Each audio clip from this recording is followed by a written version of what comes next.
나무 서가모니, 나무 서가모니, 나무 서가모니. 오늘이 입춘 3제 수멸기도 회양일이잖아요. 근데 저번에 했던 얘기 또 해야지. 저번에 아는 사람들이 많은데. 불교에는 3가지 어려움이 있다고 했어요. 저번에. 그게 뭐냐면은 이 부처님 가르침을 알기가 어렵고, 그 부처님 가르침을 알아도 실천하기가 어렵죠. 그리고 설령 실천으로 옮긴다 하더라도 그 실천을 지속시키기가 힘들어요. 그거는 내가 이제 불교를 빗대어서 한 얘기지만 불교뿐만 아니라 세상사가 그렇죠. 세상사를 이치에 맞게 혹은 유익하게 가치 있게 슬기롭게 살기가, 슬기로운 걸 알기가 어려워요. 그게 뭔지를 알기가 어려워요. 또 그걸 알아도 실천하기가 어려워요. 그 실천을 해도 지속시키기가 어려워요. 그래서 이제 연초 되면은 막 계획을 짜고 뭘 하고 하지만 다 도루묵 되거든요. 제 별명이 도루묵이거든요. 이 옛날에 빈비사라 왕이 자기 아들한테 왕위를 찬탈당해서 감옥에 갇혔거든요. 빈비사라 왕이 부처님께 그 당시 9개 나라의 왕들이 다 부처님께 귀의를 하고 부처님께 함부로 하지 못하거든요. 왕위를 복위시켜달라고 할 수도 있고 여러 가지를 할 수도 있겠지만 오로지 그냥 부처님 뵙기만을 바라고 창밖으로 부처님 계신 곳을 바라봤거든요. 사람들이 절에 와서 이 과실을 얻어가기를 바래요. 과실. 그러니까 열매를 얻어가려고 하거든요. 늘. 근데 정작 부처님 가르침을 알려고 하는 사람은 없어요. 불교를 뭐 궁금한 게 있으면 와서 물어봐야 돼요. 부처님 가르침을 별로 알려고 하지 않아. 과실만 얻으려고 그래요. 과실만. 그렇지만 그건 금세 사라져버리거든요. 그 과실은. 내가 이 시간을 정말 뜻깊게 가치있게 유익하게 살아가지고 그 과실을 얻되 그 과실을 참답게 얻고 그 과실을 갖다가 내가 이어가는 동안 유익하게 사용하고 유익하게 대하고 그리고 보낼 때는 아무 미련 없이 이렇게 보내야 되는 거거든. 보낼 때는 그것을 보낼 때는. 근데 사람들은 그게 아니거든. 그냥 과실만 하라고. 그것이 지속되기를 바라고 모하기만 바라죠. 제가 출가하기 전에 선을 좀 봤어요. 선을 여러 사람하고도 봤고 또 누가 좋다고 해서 만나기도 해보고 그랬었던 것 같아요. 근데 항상 별로 감흥이 없었어요. 왜? 항상 하지 않다는 걸 알기 때문에. 내가 원불교밖에 안 다녀봤고 그 당시엔 그걸 몰랐지만 그래도 내 가장 큰 고통이 그거였어요. 그래도 만나도 아무리 삼성역에서 다 걸어가면 누구나 다 쳐다볼 만한 그런 그런 사람을 만나도 내가 마음이 행복하지가 않아요. 왜? 항상 하지 않기 때문에. 언젠가 사라질 것이기 때문에. 제가 출가하려고 할 때 21살짜리 아가씨가 저하고 결혼하자고 했었어요. 제가 33살 때인가 34살 때요. 그 아가씨가 지금 했으면은 한 42 정도 됐겠네.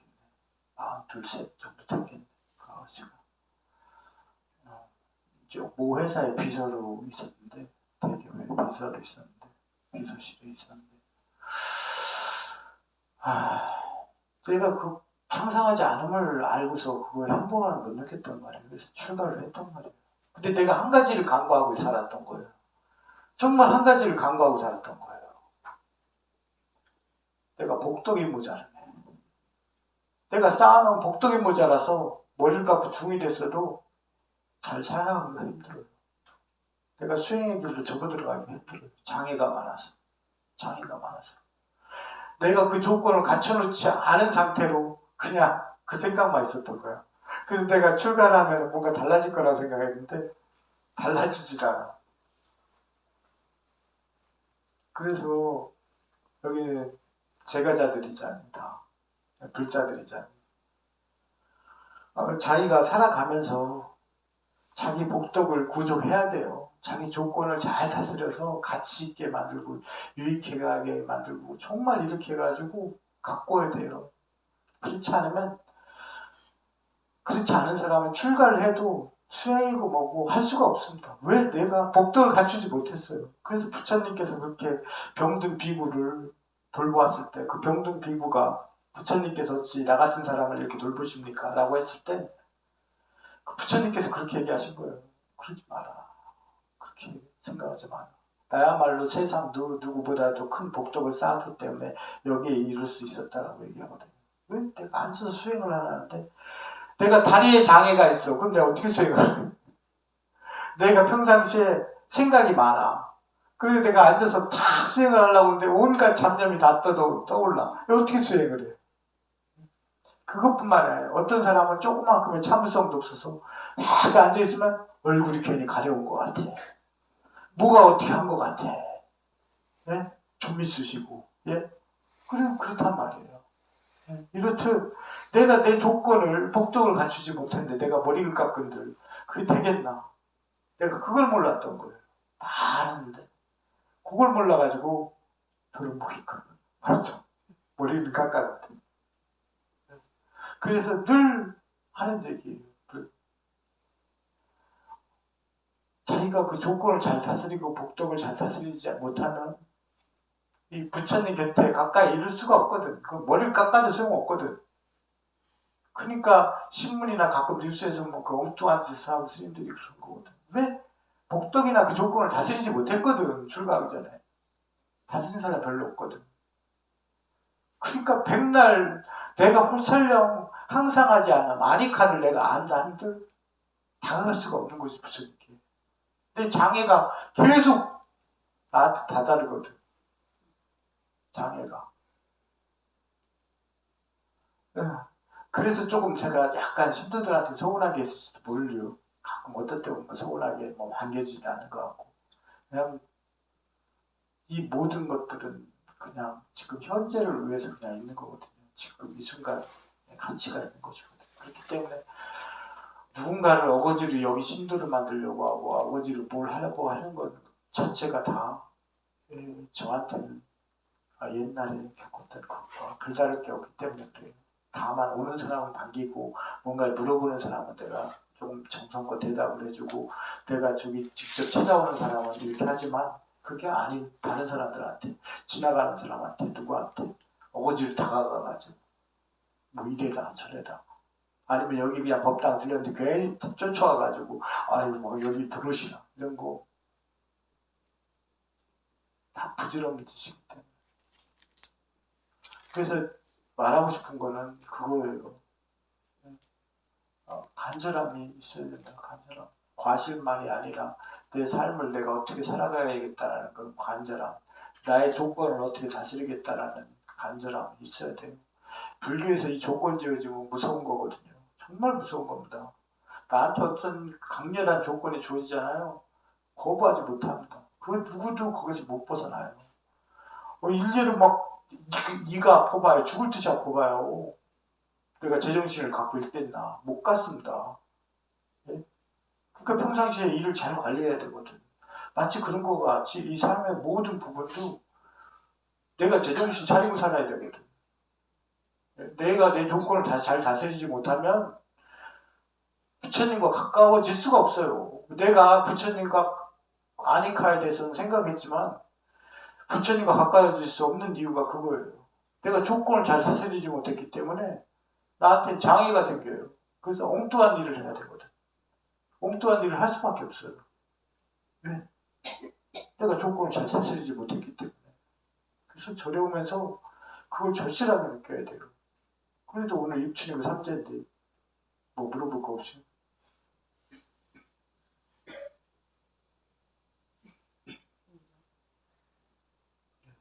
삼재. 우리가 삼재를 기도를 올리고 절에서 우리가 중국이나 이 티벳이나 중국이랑 티벳으로 건너온 불교가 우리나라의 반반씩이에요. 반반씩을 차지합니다. 정신적인 측면과 의식적인 측면. 정신적인 측면은 중국 쪽으로 해서 건너왔고 이 의식적인 측면은 티벳으로 해서 건너온 겁니다. 그래서 오늘날 우리가 행하게 되는데 우리가 어차피 절에서 모신 거 그 마음만은 간절해야 되는데 그 본뜻은 훼손이 되면 안 돼요.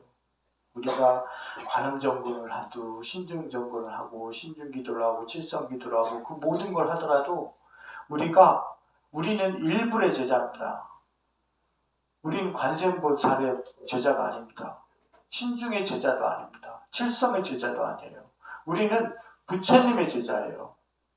소가모니 부처님. 그거 한 가지는 명확히 알아야 됩니다. 아무리 뭔가를 바라고 우리가 절에 와서 부처님 전에 모시더라도 이 부처님 아미타불도 아니고 뭐 미륵불도 아니고 아무것도 아닙니다. 소가모니 불이에요. 우리가 종주에 대한 그 근본은 가지고 있어야 돼요. 그래야 불자인 거예요. 우리가 설령 아미타불이니 뭐니 이렇게 믿는다 쳐요. 근데 소가모니 불이 없다면 불교는 없는 거예요. 맞잖아요. 소가모니 불이 없다면 불교는 없는 거예요. 네? 그 본질은 망각하면 절대로 안 돼요. 또한 이 삼재를 또 맞이하고 뭐 이렇게 하니까 그런데 사람한테는 삼재건 아니건 늘 불안한 요소가 늘 삼재에 있어요. 그렇기 때문에 그 모든 사람들이 그것을 잘 살피지 않으면 누가 그렇게 될지 모르거든. 나는 삼재가 아니니까 내가 가다가 무단횡단 아무나 아무 때나 보지도 않고 한다든지 아니면 뭐 쓸데없는 일을 한다든지 뭘 한다든지 하면 안 좋은 일이 안 생기나요? 생기거든. 내가 살피지 않으면. 삼재가 아니더라도 삼재에도 삼재가 아니어도 내가 나 자신을 살피지 않으면 늘 안 좋은 일은 도사리고 있거든. 그러니까 늘 자신을 살펴야죠. 그게 앞서 말한 부분이고 내 마음이 가끔 해이해지고 이럴 때 생각하면은 그런 생각을 합니다. 부처님께서 인멸해 드셨을 때 인멸이에요. 열반이 아니라 부처님께서 푸시나가르에서 인멸해 드셨을 때 그걸 바라보던 마하가섭이나 이런 비구들의 마음가짐을 내가 공감을 해보려고 합니다. 가만히 생각해서 그 감옥에 갇혔을 때 그 자기 자식한테 왕으로 배척당하고 이 감옥에 갇혔던 빈비사라 왕을 생각합니다. 그리고 코살라의 왕도 똑같이 그렇게 아들한테 왕위를 찬탄당했죠. 그래서 마가다국 성곽에 이르러서 지쳐가지고 죽어버려요. 그 사람들이 그분들의 마음을 생각해 봅니다. 그래서 조금 경건함을 되살려 보려고 그래요. 사리푸트라 존자나 마우드 갈리아나 존자가 부처님께 가졌던 그 마음가짐 그걸 되새겨 보려고 그래요. 불교가 시작된 지 벌써 2600년이 넘어갔어요. 2600년이 넘어갔는데 2600년이 넘다 보니까 이 사람들의 생각은 점차 다 흐트러지거든. 그래서 오늘날은 무당한테도 스님이라고 하거든. 요즘은 무당도 스님이라고 합니다. 무당한테도. 무당 보고? 네. 요즘 무당도 불교 교단을 만들어요. 스님이라고 해야 되는데. 불교 교단을 만들어가지고 자기들이 머리 갖고 스님이라고 한다니까. 자기들 자체가 그래도 네. 우리가 할 일은 없잖아. 근데 스님처럼 보이잖아요. 승복을 입고 있으니까. 하물며 요즘은 스님이 되는 계를 받지 않은 사람한테도 다 스님이라고 합니다. 비쿠계와 비쿠니계를 받지 않은 스님한테도 사람한테도 다 스님이라고 그래요. 그래서 그 사람들이 승복을 입고 말하는 게 스님이 얘기하는 거다라고 생각해서 불교가 이게 무당집인지 뭔지 이게 구분할지 못할 정도로 부처님 모셨어요? 자기들이 먹고 살려면 부처님을 모셔야지. 다 주인 보시고. 모셔놓고 스님이라고 하는 거. 그치, 다 보시지. 다 보시면 되지. 집은 안 가봤으니까. 그래서 불교가 이게 오늘날 뭐가 뭔지 이건 알 수가 없어.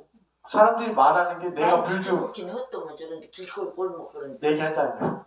그리고 내가 불교라고 딱 하잖아요. 불교라고 딱 하면은 사람들이 불교에 대해서 자기 입으로 자기가 아는 게 불교라고 얘기해요. 내가 가장 그래서 한 12년 전부터 내가 늘상 겪어오는 거였지만 일상사라든지 다른 절이나 이런 데서 포교, 교무 역할을 하면서 불교대학도 하고 법회도 하고 이러면서 늘상 느끼는 거지만 기존에 절에 다니는 사람들은 별로 얘기하면 기분이 그렇게 즐겁지가 않아요. 왜? 자기 고집이 있거든. 자기가 아는 게 불교라고 생각하거든. 미리 다녔기 때문에. 그래서 내가 설령 얘기해도 내 얘기를 받아들이지 않고 자기가 생각하고 있는 걸 다시 얘기하거든. 근데 처음 오신 분들은, 불교에 호감이 있어서 오신 분들은 내가 얘기하는 대로 쑥쑥 들어가거든. 그분 마음속으로. 그러니까 그게 그렇더라고요. 그래서 오늘이 입춘 삼재 소멸 기도 6분만이 아니라 그걸 알아두고 꼭 말씀드리고 싶어요. 세상을 슬기롭게, 지혜롭게, 그리고 뭐 현명하게 이렇게 바라보는 것도 쉽지는 어려워요. 네, 그리고 내가 설령 그걸 이게 옳은 거야, 유익한 거야 라고 생각을 하더라도 밖에 나가서 술퍼 마시잖아요. 또 막 몸을 해치잖아요. 다른 걸 헛짓거리를 해가지고. 또 엉뚱한 데다가 막 누가 막 돈을 막 1년 안에 내가 2배로 막 불려줄게 하니까 거기다 넣잖아요. 쓸데없이. 그리고 막 이런 짓을 하잖아요. 네? 이렇듯이 그걸 알아도 실천을 하기가 힘들어요. 네? 그리고 어려워요. 그리고 또 실천을 했다 하더라도 잠시뿐이야. 또 망각해가지고 또 쓸데없는 짓을 또 하고 또 해요. 마치 그렇듯이 불교도 부처님 가르침을 정말 알기가 어렵고 그게 시작 단계야. 알아야 되는데 알지 못하니까. 그리고 알아도 실천하기가 어렵고 또 실천해도 부처님 가르침을 지속하기가 힘들어요. 또 한편으로 거기에서 덧대다 얘기한다면 내 자신을 돌이켜보면은 내가 그 복덕을 갖추지 못했기 때문에 그 바깥에서 나한테 아무것도 즐거움을 주지 못했거든요.